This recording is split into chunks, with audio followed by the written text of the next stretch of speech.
Proud to be an Indian, and I'm sure a lot of people feel.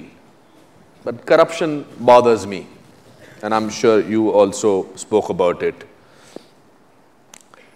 How do you think spirituality can help get rid of corruption to some extent? So let's understand this corruption, because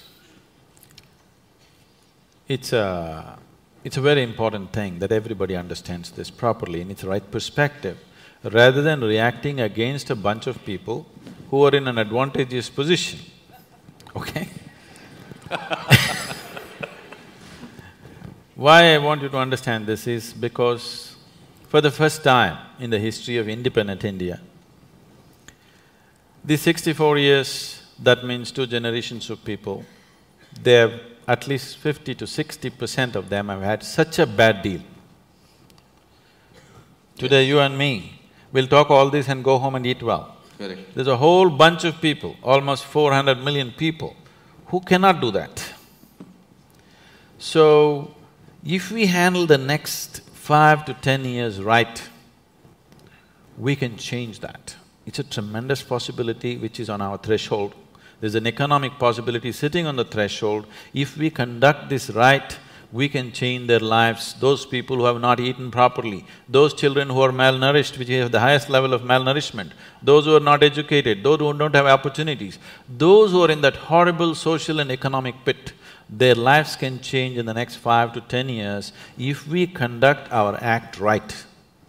Every Indian should understand this. It is not just about economy means stock market.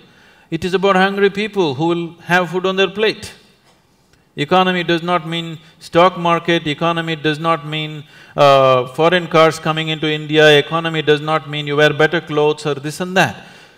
Improving economy means there will be no hungry children in the country, which is something all of us should do something about. And that possibility is being jeopardized. So, this possibility is being jeopardized by a handful of people, or it is wrong to say it's a handful of people, it's a nation full of corruption. Because how many people in Mumbai streets, if there is no policeman, will stop at the red light? I think only 10% will stop. So these 90% are corrupt people. If you make them the chief ministers and prime ministers, you know what they will do?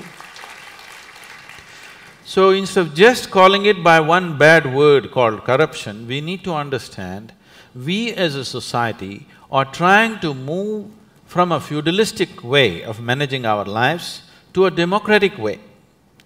The democratic way has still not sunk into us. Democracy will not happen with an active sense of education as to what is democracy, what is the power of democracy, what it means, what is the responsibility of living in a democratic society.